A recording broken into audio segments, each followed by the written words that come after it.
Good afternoon and welcome to the American Floral Endowment's Grow Pro webinar series. I'm your moderator, Forrest Brown.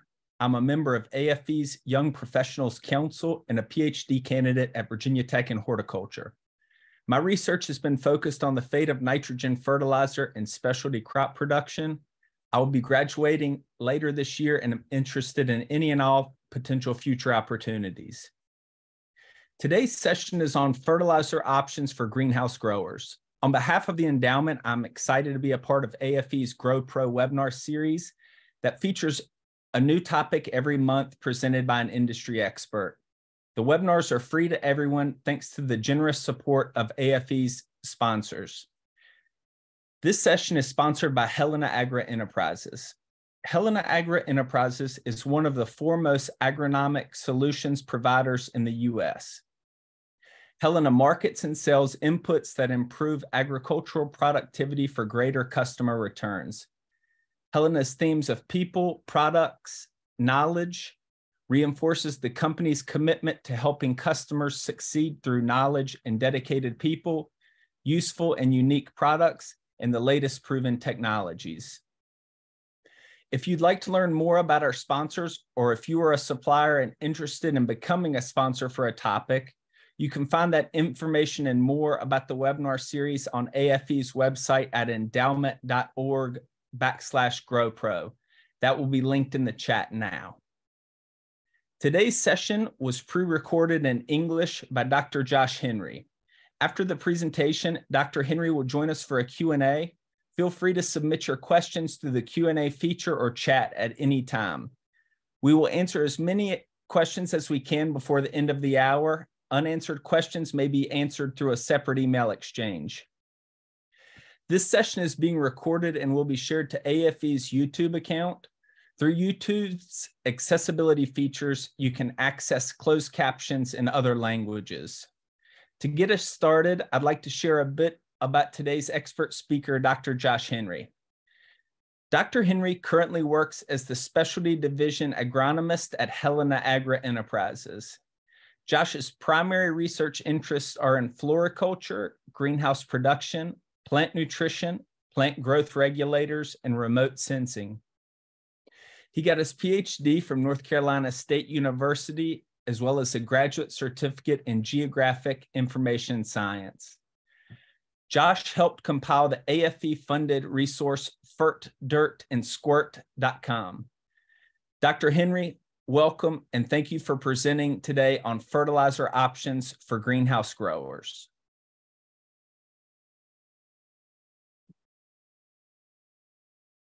Hi, everyone. Thank you for joining me today for my talk on fertilizer options for greenhouse growers. I wanted to take a second to thank the American Floral Endowment for having me. AFE has been a really significant resource for me throughout my education and through my early career. Through their scholarships, their internship programs, and different grants that I have been a part of. And Forrest, I am also a member of AFE's YPC, or Young Professionals Council. If you're looking for resources in the industry, YPC is a great resource for you. AFE is truly a fantastic organization that supports our industry, and I'm very honored to be here today to give this talk. I like to start all of my fertilizer talks with a little bit of general plant nutrition. This graphic shows all of the nutrients that are essential for plant growth. We have the primary and secondary macronutrients, as well as the micronutrients and the non-fertilizer elements. The reason I'm showing this graphic is to emphasize that all of these different nutrients are absolutely essential for plant growth. Even though some nutrients are more important in terms of the quantity, they are all equally important in that the plant cannot grow and complete its life cycle without one of these nutrients. So all of these nutrients are extremely important. Now, for traditional agriculture and soil-based horticulture systems, we don't usually have to think a lot about the minor elements or the micro elements that are listed here on the bottom. Rarely do you find that a soil is going to be deficient in nickel or molybdenum, for instance.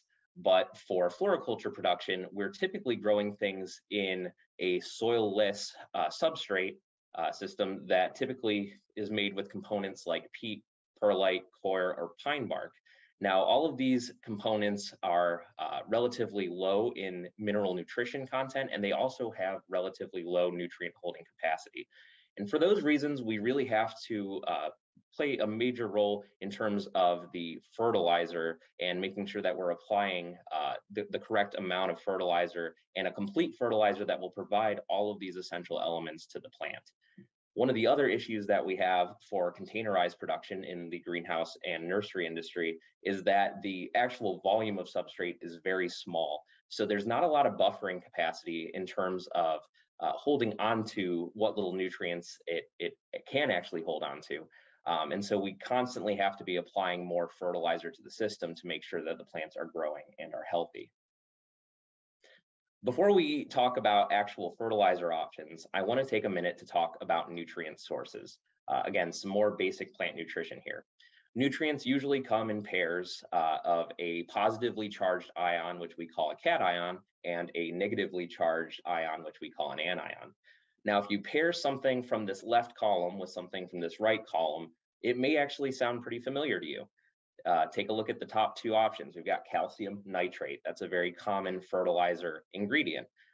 Things like potassium nitrate, iron sulfate. These are all different types of things that we have. So in general, we have a combination of these two different elements. Besides this, specifically for nitrogen, which we emphasize a lot in plant nutrition and fertility, nitrogen can be found in several different forms.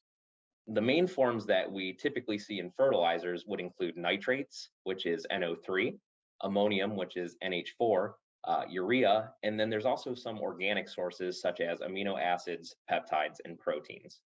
Now, for something like nitrates and ammonium, these are fairly easy to be taken up by the plant and can be pretty much used directly. Nitrate is typically considered to be the preferred form of nitrogen for the plant, but both work fairly well. Options like urea need to be converted before they can be utilized.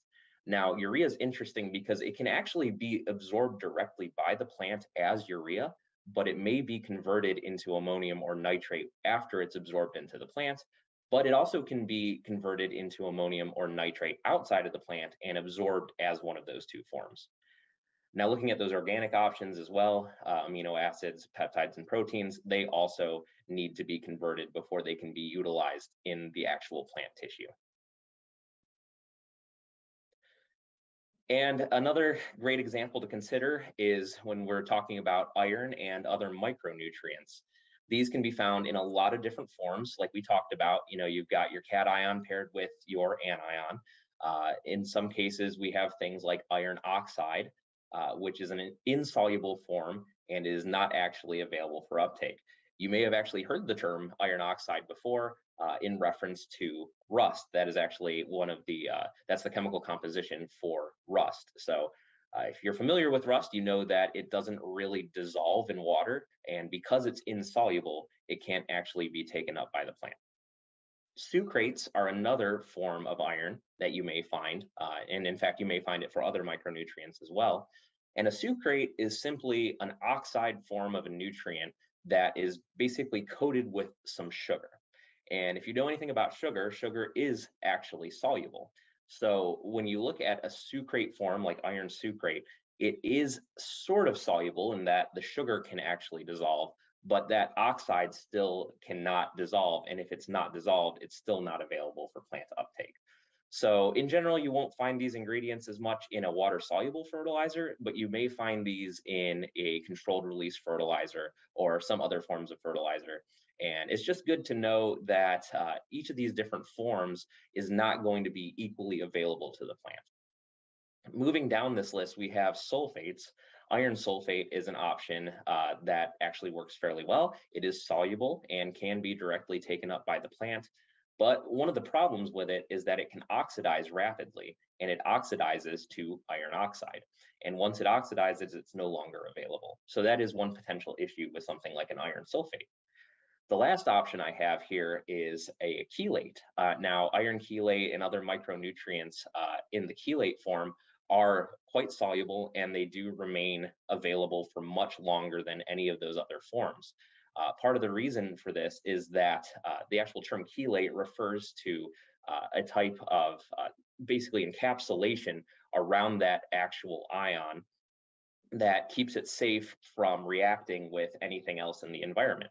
So it basically prevents it from oxidizing. It can't react with other nutrients. And because of that, it's available to be taken up, and you're not going to lose as much of it. It's going to be much more efficient in terms of your plant's ability to take up that nutrient. So again, really, I just want to emphasize the fact that not all nutrient forms are created equal. Some are better than others, and it's really important when you're looking at a fertilizer label to be able to understand that certain nutrients are going to be more available than others. And so, those are some of the things that you should be considering when you're trying to determine what fertilizer option is right for you. So as we start moving closer to talking about actual fertilizer options, I first want to talk a little bit about the different routes that plants can take up these nutrients. So some different substrates have a starter charge available in them, especially if you're buying in a pre-mixed substrate. There's a good chance that it already has a little bit of fertility in it. However, if you're mixing your own substrate, if you're getting in the individual components like the peat and perlite and so on and so forth, that won't really have much of a nutrient charge in it. And so you have to keep that in mind, whether you're buying a commercially mixed substrate or you're mixing your own. And besides what's in that substrate, you can basically apply nutrients to the substrate, which will be absorbed by the roots, which is really kind of the traditional method that we think about when we talk about plant production. Or we can actually apply fertilizer directly to the foliage where it can be absorbed through the leaf. We call this foliar fertilization, and this is something that I'm going to talk about a little bit more later. Regardless of which way that the nutrients are absorbed by the plant, it's important to remember that those nutrients have to be in solution for uptake. If those nutrients are dry and they're not actually dissolved in water, they're not going to be taken up. So this can be an issue for a number of reasons. For instance, different nutrients can become tied up with other nutrients due to issues with the pH or antagonisms with other nutrients. For instance, if we look at calcium, calcium is one of the elements that is notorious for not playing well with other nutrients in solution. When you have calcium in the presence of different things like phosphorus, for instance, phosphates, those nutrients can get tied up and precipitate out of solution. And once that nutrient has precipitated out of solution, it's no longer available for uptake. So these are things that you have to consider as well when you're trying to determine what type of fertilizer or fertilizers that you're using. I just wanted to quickly call out this chart here. It's called Mulder's chart. It's a really great resource for any kind of grower, as it shows some of the different antagonisms and synergisms that you can have between different nutrients. So for each of those different green arrows, you can see that that's a different antagonism. Looking at calcium again, for example, you can see there's a lot of green arrows coming off of calcium because it does have antagonistic relationships with a lot of the other nutrients that we consider essential for plant growth. So if you ever have questions on whether something's going to have an antagonistic relationship or not, this is a great resource for you to look at and see if there is a potential antagonism there. So I just mentioned a little bit about pH and its effect on nutrient availability.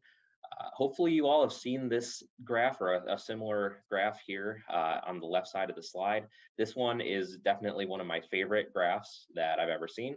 It basically shows the nutrient availability for all the essential nutrients throughout a range of different pH values. Now, this chart specifically is made for nutrient availability in soilless substrates. You may have seen one that looks pretty similar for soil-based media or actual soils, mineral soils, but this one's a little bit different. We find that nutrient uptake is actually a little bit different in soilless media than it is in the actual soil. And in general, we find that substrate pH values between 5.5 and 6 are going to be optimal for most species in soilless substrates. This is going to vary a little bit depending on the species. There are some species like pansies and petunias that tend to like a little bit more acidic situation in their substrate. And then there's some species such as geranium, which would actually prefer a slightly higher pH. But in general, most things do best between a 5.5 and a 6. Typically, 5.8 is going to be safe for most species grown in a traditional peat-based media. So if you get outside of this range, some of the issues that you can expect to run into are micronutrient deficiencies when you have a very high pH. In particular, we see iron deficiency as one of the very first symptoms that is associated with a high pH media. But we also will see that low pH can cause micronutrient toxicities. So really, if you're outside of this range, the main things that you're going to be looking at are either a micronutrient deficiency or toxicity. And you can see if you look at the graph here on the left, that micronutrients, your iron, your manganese, boron, and zinc and copper, all generally have much higher availability at low pH, where the macronutrients are generally more available at higher pH.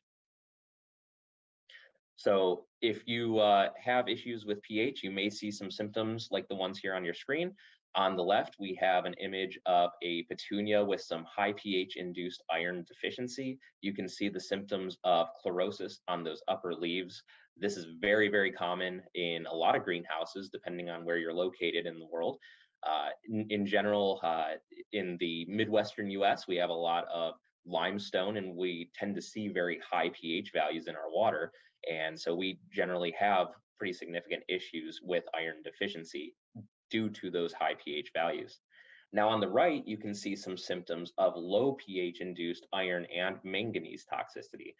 Sometimes plants will only accumulate really high levels of iron. Sometimes they will only accumulate really high levels of manganese.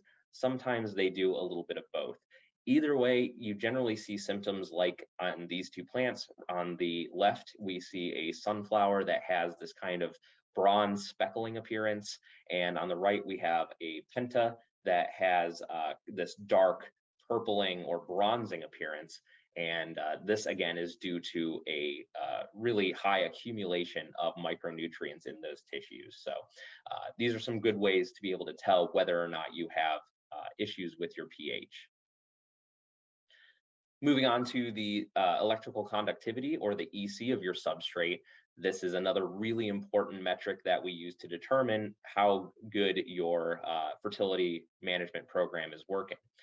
When you have low EC values, we typically see that resulting in stunted plants with nutrient deficiency symptoms, simply because there's just not enough fertilizer being applied. Some of the main symptoms that you would see would be a yellowing or chlorosis, generally of the lower leaves, and that's typically associated with a nitrogen deficiency. Generally, we see nitrogen deficiency occur as one of the earliest symptoms of a low EC issue. If you have a high EC, on the other hand, that means you've probably been over applying nutrients. And with the high EC, you'll often start off with a very lush growth.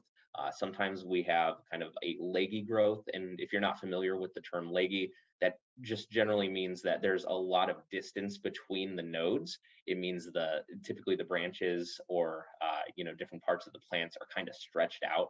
And that generally isn't the appearance that we are looking for most species. So in general, we want to maintain a slightly lower EC just to make sure that we're not getting too much growth.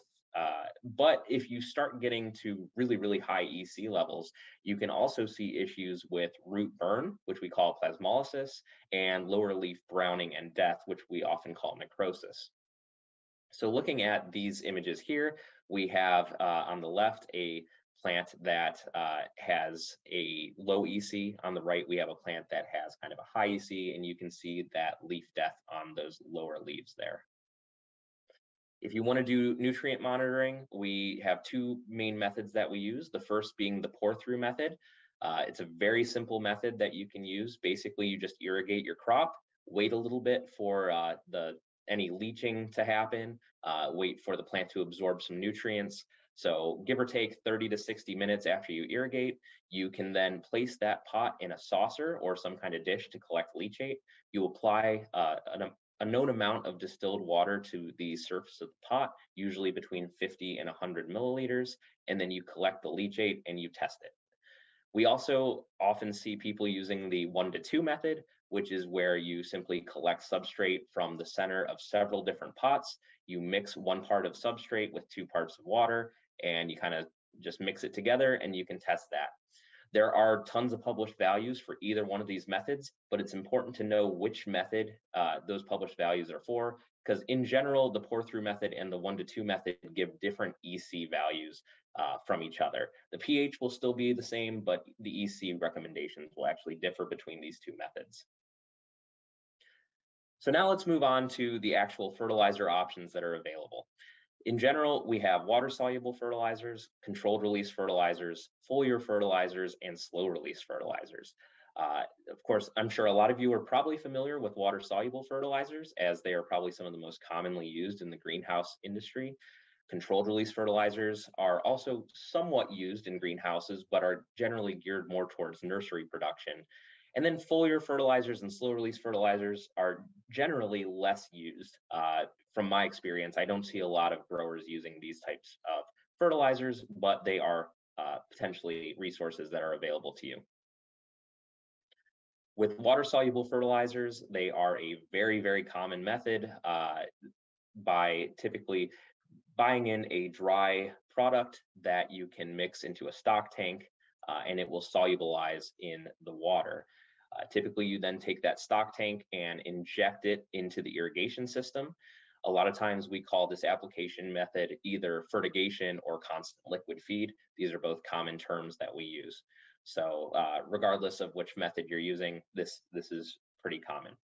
With injection, you typically mix your fertilizer in the stock tank, and then you use some form of injector, such as a dosatron, and you inject it at a ratio. A lot of times we'll see a ratio of maybe 1 to 100, which means for every 100 gallons of water coming out of the end of the hose, you're using 1 gallon of that concentrated fertilizer in the stock tank. So that's just something that's important to know, especially when you're trying to determine what rate to apply that fertilizer at. In general, we see that most crops will perform best with a rate between 100 and 300 parts per million nitrogen, and this is also going to be dependent on the species. We have a lot of species like pansies and New Guinea impatiens that tend to prefer the lower end, typically around 100 to 150 parts per million nitrogen. A lot of species fall into that medium category of 150 to 200 parts per million nitrogen. And then some species actually prefer much higher rates. These would include things like chrysanthemums, poinsettias, and petunias.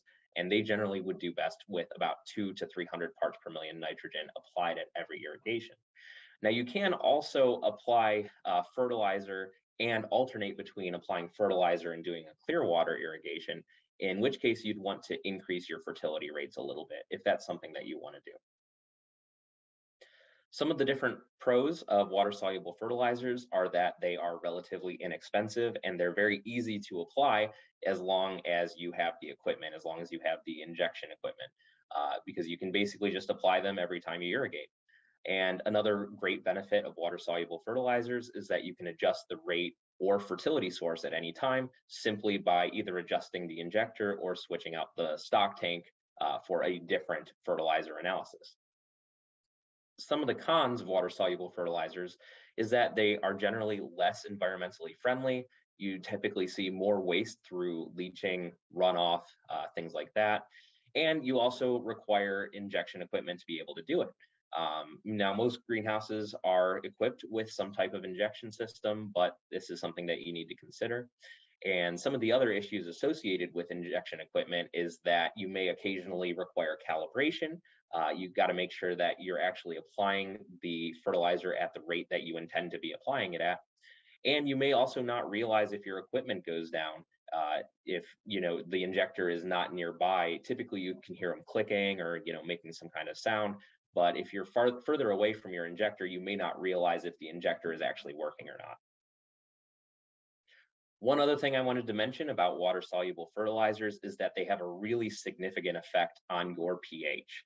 Different analyses have different levels of different types of nitrogen, which we already discussed a little bit.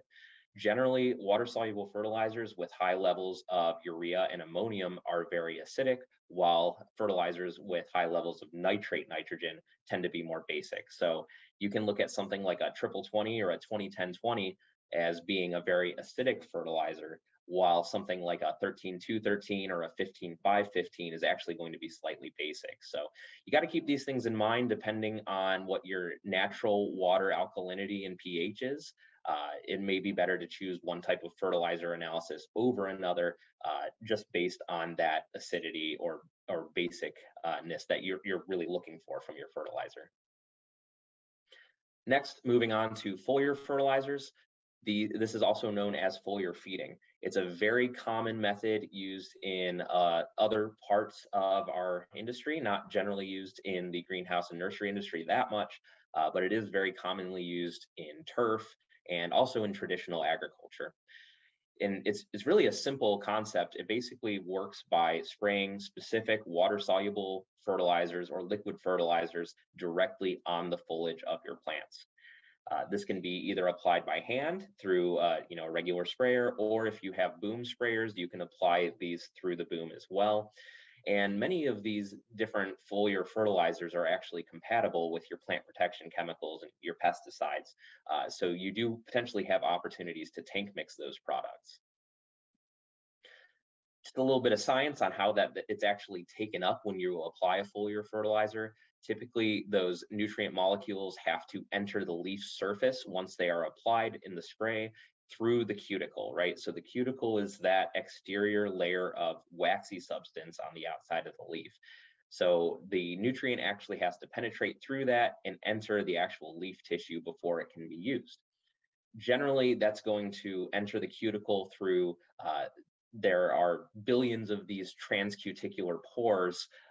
Typically, we generally see about 10 billion pores per square centimeter. So the plant cuticle is actually loaded with all of these little pores and cracks and imperfections. And these are the route that most nutrients take to enter the leaf. Now, it's important to recognize that not all nutrient forms are available for foliar uptake. Larger nutrient molecules or less soluble nutrient molecules are actually not as well absorbed. And in general, we also find that these pores have a lot of negative charges, so they actually absorb cations a lot better than they do anions. So once it's actually absorbed through that cuticle, there comes the question of transportation, right? Typically, we see that nutrients that are taken up by the roots move through the plant to whatever new tissue or even old tissue, depending on whether it's a mobile or immobile nutrient. It's either going to move to one of those different locations. But with a foliar applied fertilizer, the nutrient may or may not translocate through the plant.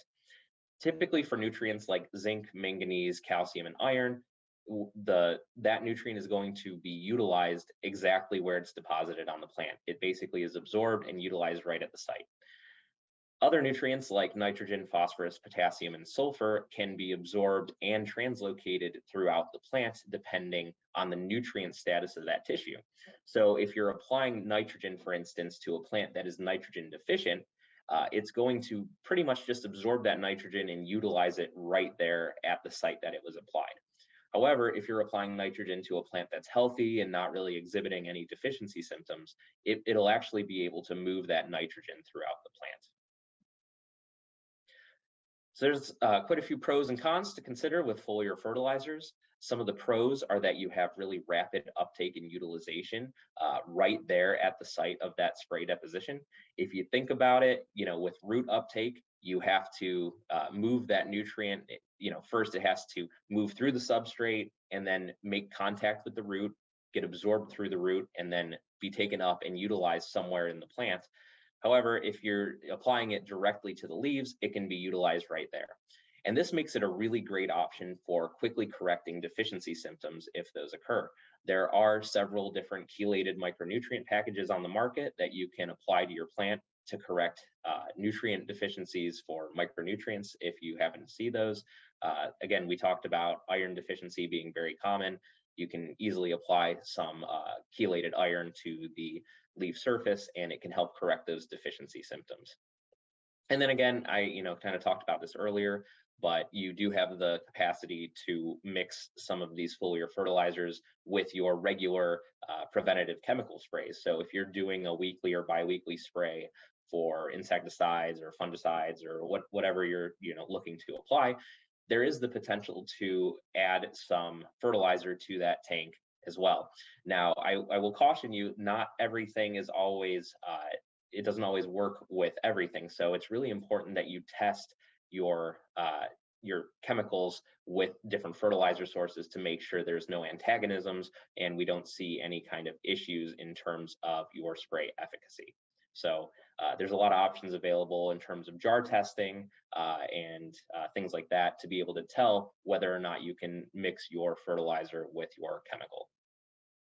Some of the cons with foliar fertilizers is that they must be applied quite frequently to maintain their effect, and they can only be absorbed while they are in solution. Generally, they're less effective for long-term nutrient management than water-soluble or controlled release fertilizers. Next, let's talk a little bit about slow and controlled release fertilizers. These terms are often used interchangeably, and it leads to a lot of confusion in our industry. But in general, we define slow release fertilizers as nutrients that are released via decomposition by soil microbes. These include things like urea aldehydes, like urea formaldehyde, and also methylene ureas. So generally, we don't see these used very often in the greenhouse. A lot of these come in a granular form, which we don't typically use for containerized production. However, I do want to mention there are some liquid options, especially for products containing methylene ureas, and these can be applied either to the leaf and absorbed through the leaves as a foliar application, or they can be injected and absorbed through the substrate. And the benefit of that is that you're getting a longer term release of nutrients than you'd get with your traditional water soluble fertilizer. So a little bit better nutrient use efficiency. And in general, methylene ureas also have a much lower salt index and don't typically burn as much as you would see with certain other nutrients. Controlled release fertilizers, on the other hand, are granular fertilizers that are coated or encapsulated, and the release is controlled by the coating thickness and permeability. These controlled release fertilizers, or CRFs, are typically coated in either a sulfur coating, a polymer coating, or some combination of these two different types of technologies. Polymer coating is the primary method that we see used in greenhouses and nurseries, but basically they just release nutrients over a set period of time, and this period of time can range anywhere from about a month up to a full year, depending on what your needs are. Of course, for greenhouses, we're probably going to consider something more in the 3 to 6 month range, but it adds up a lot of potential benefits for growers.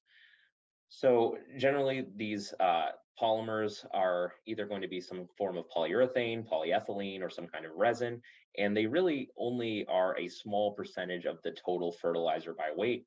Generally, it's only about 3 to 15%, with shorter longevity release times, like a 1 month fertilizer having less coating than a longer longevity fertilizer, like a 12-month fertilizer. So if you're not familiar with controlled release fertilizers, they basically work by having the nutrients within that polymer coating. And as water is introduced to the system, water is absorbed through that polymer coating. It solubilizes those nutrients, and then over time, they will release into the substrate. Here's a quick image of what one of these different prills looks like with some of the coating removed. You can see that it's just a granular fertilizer on the inside with that thin polymer coating on the outside. And the image on the right shows what that polymer coating actually looks like under the microscope. You can see that there are lots of different crevices and ridges, and these are the route that the nutrients take as they are releasing through that polymer. It's really important to remember that controlled release fertilizers, their release is actually based entirely off of the temperature. So generally you'll see with controlled release fertilizer products that they have a stated longevity, 3 months, 6 months, 12 months, something like that. And generally that longevity is based on the amount of time it takes for 80% of the nitrogen or the nutrient to release at a temperature Generally, that temperature is about 77 degrees Fahrenheit. Sometimes it's as low as 70, sometimes it's up to 86. This really varies by brand. So understanding what that optimal temperature is really important for you to determine how long it's going to last in your specific case. But in general, we have a rule that for every 18-degree Fahrenheit decrease in temperature, your release timing is going to double. So for example, if you have a 6-month controlled release fertilizer at 77, that's going to actually be a 12-month controlled release fertilizer at 59 degrees Fahrenheit. And the same thing is true going the other way. For every 18-degree increase in temperature, we have a halving of your release timing. So for a 6-month controlled release fertilizer at 77 degrees Fahrenheit, it actually becomes a 3-month controlled release fertilizer at 95 degrees Fahrenheit. So you can see that kind of displayed here in these different graphs. Basically, for every 18-degree Fahrenheit or 10-degree Celsius difference in temperature, you can see that those lines really shift. So looking at the graph on the left, you can see at 35 Celsius, your release is going to be less than 50 days, but at 15 degrees Celsius, that release is going over 200 days. So that's a really important thing to remember. And then also, it's important to know that different brands have different release patterns. You can see the linear pattern on the left is basically, a slightly curved line that just increases linearly over time. We also see some fertilizers exhibit what we call a sigmoidal pattern, where there's this really significant lag period at the beginning before it starts to release. And the main reason I'm showing you this is that I want to emphasize the fact that not every controlled release fertilizer acts the same. So if you're really used to using one product, it's not necessarily going to act the same with a different product. And in fact, there's been some research done. Here's a graph from a study by Adams et al. In 2013 that took a look at 3 different controlled release products that are available on the market. If you look at product 1 on the left, you can see that the electrical conductivity, which is kind of a measurement of how quickly that fertilizer is releasing, is really, really high early on, and it tapers off very quickly. With product 2 in the middle, you can see that the release is much lower, it's much more stable, and it tapers off a little bit more slowly. And then with product 3, you can see that it actually has very slow release at the beginning, and that release then kind of comes up and then tapers off slowly over time. So again, I just want to emphasize that each technology works quite differently from other technologies, and you need to remember that if you're trying different types of brands, make sure you trial it before you commit an entire crop to it. For application methods of controlled release fertilizers, we typically see you either can incorporate that fertilizer into the substrate. This is a much easier method. It's very easy to mix, and it's less labor intensive. The biggest problem with incorporation into the substrate is that there is absolutely no way to change your fertility once you've planted into that substrate that has had fertilizer incorporated into it, right? You can't take those prills of fertilizer out once they've been mixed in. The other commonly used method that we see is top dressing your fertilizer onto the surface of the substrate. Now, this tends to be a very labor-intensive method. A lot of growers just go out with a spoon and scoop a certain amount of fertilizer onto the surface of each container, and this can be quite difficult, but it does work well as a supplement for longer-term crops, so we generally see this used more on the nursery side than we do the greenhouse side. But in general, I would recommend for greenhouse growers to consider incorporation at a lower rate. If you haven't done it before, I would start off with a lower rate. Some of the pros of using a controlled release fertilizer are that your nutrient release rate follows your plant growth rate, right? So generally we have a slower growth rate at the beginning and a higher growth rate at the end. Generally, controlled release fertilizers have a higher release rate after a little bit of time. So generally we see that these growth rates and release rates are pretty similar, which pretty much gives you a increase in nutrient use efficiency. And so that's really good, not just for your bottom line, but also for the environment and things like that. So we generally see reduced environmental impacts due to less volatilization, less leaching, and better nutrient use efficiency. And then especially if you're looking at using an incorporation, we generally see reduced labor costs. However, if you're top dressing, that can be quite expensive in terms of labor. Some of the cons of controlled release fertilizers are that they tend to be much more expensive than some of the other materials. But if you think about it, you only generally have to apply them early on in production, and then you don't have to apply them again. So there is a much higher upfront cost, but in general, they're not always necessarily going to be more expensive than the other methods we discussed. However, they are also very dependent on your weather or climatic conditions. So if you have really high temperatures, you may release a lot faster than you wanted to. If you have really cold temperatures, you may be releasing much slower than you want to. And with this, you can accidentally starve or burn your plants. So that's one downside, that you're not necessarily able to pivot your fertility rate as quickly as you could with either a water-soluble or a foliar fertilizer. The different technologies on the market do act quite differently, which is, one thing that's kind of unfortunate about controlled release fertilizers, is that not every brand has the same type of release profile or the same optimal temperature. And this lack of standardization can make it really difficult to switch between brands if you're not used to one brand over another. One last thing to mention is that the coatings can be damaged, as you can see with this image of a single prill of fertilizer that is cracked. And when that coating is cracked, that means it's going to release all of its nutrients in a very short period of time. And if you have that happen due to a damaged coating, you generally can really injure your plant through excessive fertilizer burn. So in conclusion, you may be asking what fertilizer option is the best for you and your facility. And it really depends on what you want to achieve. If you're looking for ease of application, you may want to choose something like a controlled release fertilizer or a water-soluble fertilizer. If you're looking for something inexpensive, water-soluble is probably going to be better. If you're looking for something that's going to last you a long time, controlled release fertilizers are going to be a great option. And if you need a quick crop response, if you need to really, green something up really quickly or try and take care of some nutrient deficiency symptoms, you may want to consider a foliar fertilizer. But my question to you is, why should you choose just one?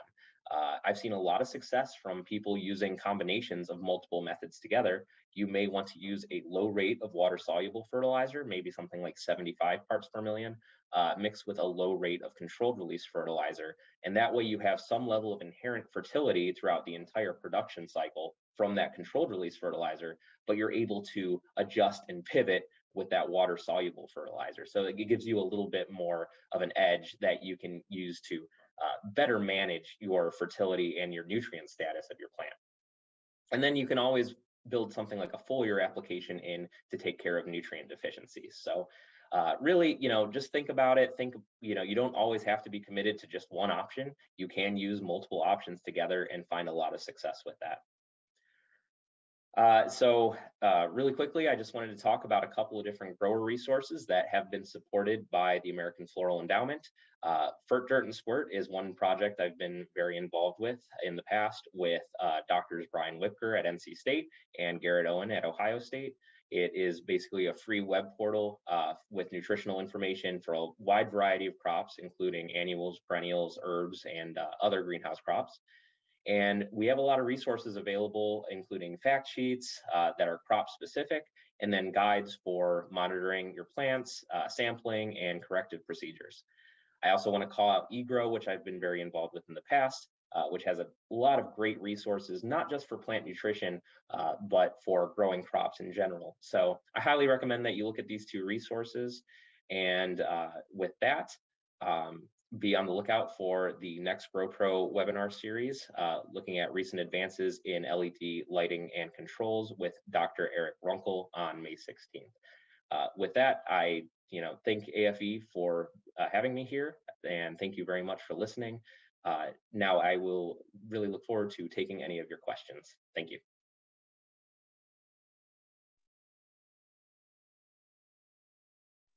Dr. Henry, thank you for your presentation. And I'd like to open up the Q&A portion of the session now. It looks like we've got some loaded up into the box.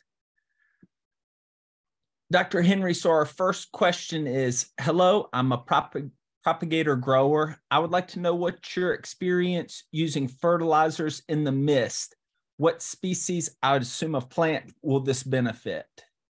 Sure. So I'll start off by saying I personally have not used fertilizer in the mist before, but I have done some research into that. I know that, so this is kind of like a foliar fertilization method, right? When you're applying a little bit of fertilizer through the mist onto the leaf, and the leaf is able to absorb that fertilizer and utilize it.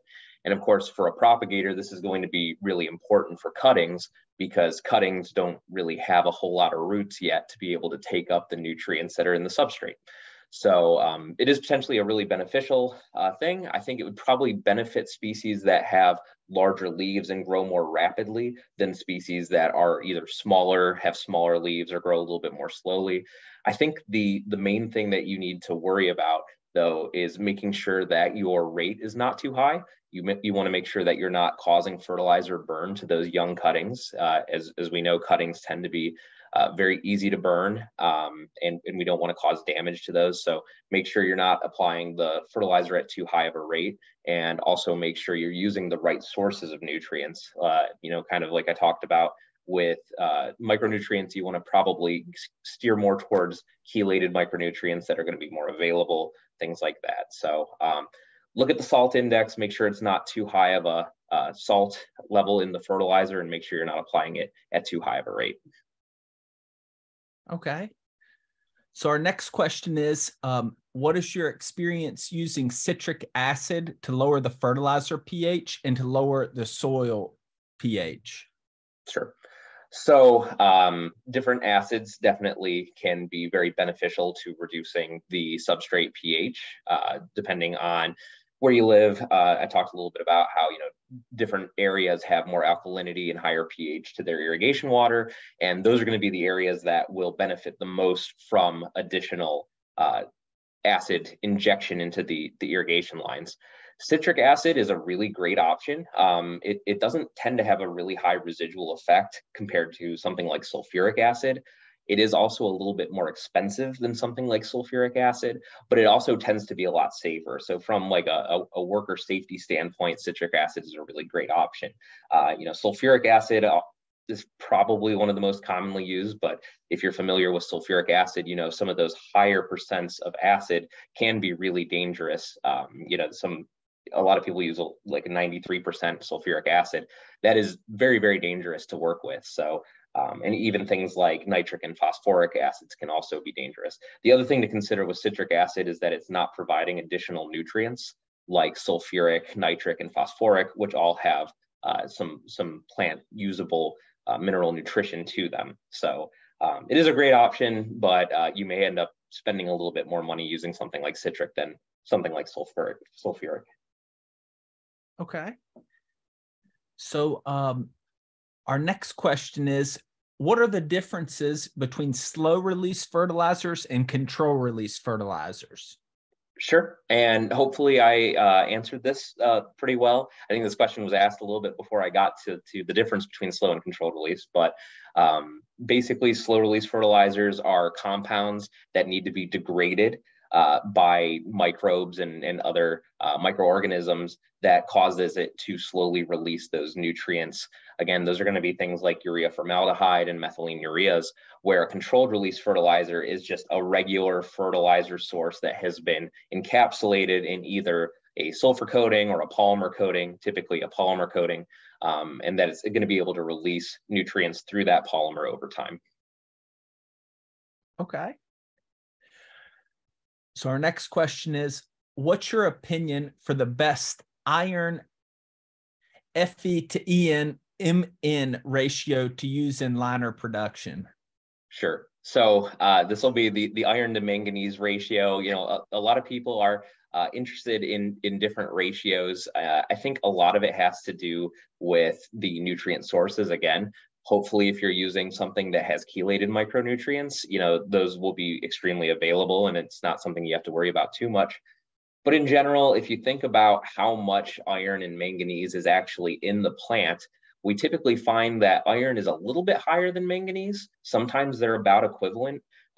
So in general, for liner production, I would recommend a ratio of 2-to-1 iron to manganese, potentially 1-to-1. And you'll find that those are actually pretty common in a lot of the fertilizers we use in the industry, is about a 2-to-1 ratio. So that's probably what I would stick with there. Okay. So our next question is, are foliar feeds typically run at higher concentrations than drench? And if so, is there ever a risk of salt burn? Yeah, so that is one of the limitations of foliar fertilization compared to your typical water soluble fertigation or drench, is that you really only can get so much nutrient into the leaf per application. If you do have too high levels of salt, you will see salt burn depending on the nutrient source. Again, this is something I didn't really get into much during my talk, but every different type of fertilizer has a different salt index, and that salt index is kind of a good indicator of how much potential there is for that material to burn the plant. So if it has a really high salt index, you probably can't apply that much of it to the leaf through a foliar feeding, just to make sure that you don't burn it. If it's got a really low salt index, you could probably get away with applying a little bit more. But as I kind of discussed, foliar feeding has limitations because you really do need to be applying it very frequently for it to have a significant effect over time, right? Which is why in the greenhouse, something like foliar fertilization is probably better geared towards just supplemental applications, trying to correct nutrient deficiencies and things like that. Okay. So our next question is, can you repeat what you mentioned about foliar nutrient uptake regarding cations and anions being absorbed better through the leaf? Which one was it? Right. So with this one, generally those micropores in the leaf have negative charges to them, right? So it's basically a really long pore from the surface of the leaf down into the actual leaf interior. And the majority of that is covered with negative charges. So it can absorb both cations and anions, but generally speaking, it does a better job absorbing cations because the anions that will try to pass through there are going to be kind of repelled by those negative charges. So in general, cations tend to have better absorption through the leaf surface than anions. This is, if you think about micronutrients being chelated, they don't really have as much of a charge anymore. So that doesn't really affect micronutrients. And then there's also things like urea, methylene ureas, things like that, that actually are not charged molecules. There are some of the fertilizer sources that we use that are not charged. And those can pass through pretty easily since they don't have a charge either. Okay. Our next question is, can you mix biological fungicides with fertilizers? And is there a high rate limit to avoid if mixing? Yeah, that's a really good question. I honestly don't know the answer to whether or not you can mix them. As I kind of talked about earlier, a lot of times you can mix fertilizers with different types of pesticides, including fungicides, but you kind of have to consider it on a nutrient by nutrient basis and a chemical by chemical basis, because there can be negative interactions. Just kind of spitballing here, I would assume that you could probably get some issues with salt burn if you have too high levels of fertilizer mixed in with that biological, right? If it's something that's biological, salt can potentially damage it. So that would be a good opportunity to either contact the people who developed that fungicide, or you can potentially do some jar testing yourself to see whether or not there's going to be any negative effects of mixing those two things. Okay. So our next question is, the person would like to know how to use two methods to apply fertilizer. For example, using something like a foliar application and a slow release fertilizer. Right. So it kind of depends on which methods you're hoping to mix. But for like this example, I would say hopefully you mean slow release in terms of maybe more like controlled release, because as I mentioned, we generally don't really use straight slow release granules in container production very often, but we do use controlled release fairly often. So in this case, you would use a controlled release fertilizer to provide the majority of the nutrition.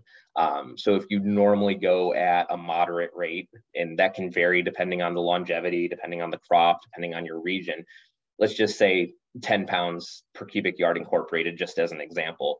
Maybe you would reduce that a little bit, and then in your weekly or biweekly sprays, you could incorporate some of that foliar fertilization to help supplement what was in the substrate. And one of the great benefits to that is that, as I talked about with incorporation of controlled release material into the substrate, you cannot remove it once it's been in there. So if you accidentally put too much in there, you run the risk of potential burn and things like that. So by reducing the amount of controlled release that's in the substrate, you can just supplement and make sure that you don't run the risk of burning your plants.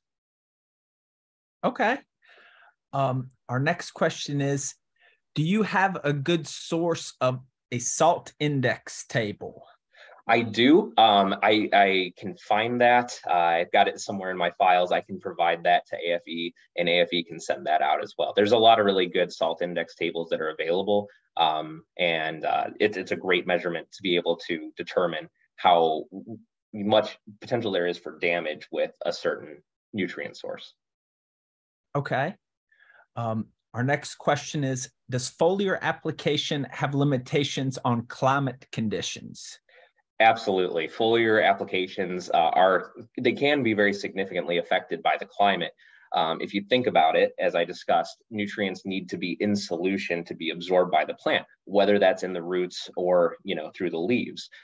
When you start getting lots of sun, warmer temperatures, the evaporation rate increases pretty significantly, right?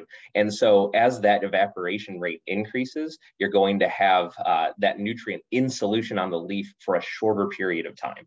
And so that prevents, once all of that water has evaporated, you're not going to be able to gain those benefits of absorbing nutrients through the leaves. So in general, with warmer, drier conditions that increase the evaporation rate, that's going to limit the efficacy of your foliar applications.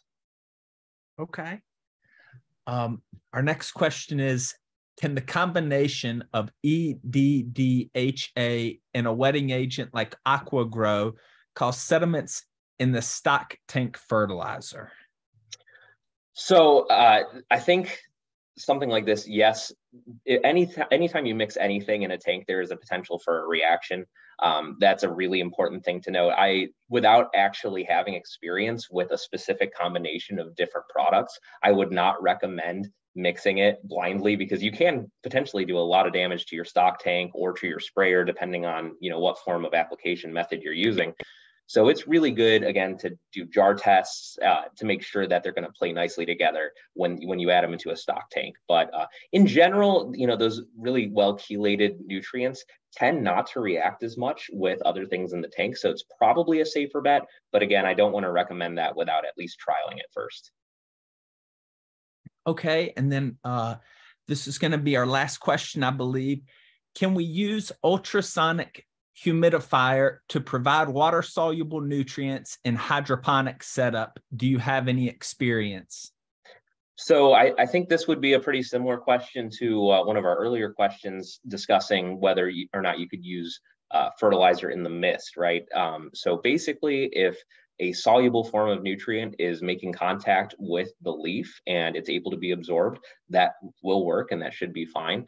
I would worry that with a humidifier, that the size of those droplets, it may dry too quickly to be of much use by the time it reaches the leaf surface. Again, I don't really have any experience with that, but it would be something interesting to test out. And then we have one last question that just came up, and this is going to be our last question we'll be able to do. Regarding nickel, how much crop demand is there? Is there any raw number? Yeah, so I don't know the number off the top of my head, but nickel demand is extremely low. Most micronutrient packages that have a little bit of nickel in it is probably going to be more than enough. If you compare it to something like molybdenum, again, both of those are needed in very, very small quantities. I don't have the number off the top of my head, but it's pretty low. Okay.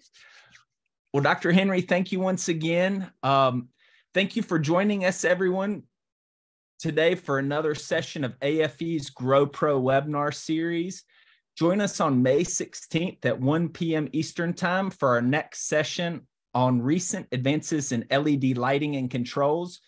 Visit endowment.org/GrowPro. It should be in the chat to see our full list of upcoming sessions, past webinar recordings, other grower-related resources, and research reports, all of which are available to you free thanks to industry support.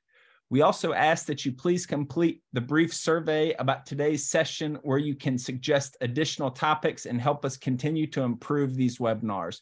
Thank you again for joining us.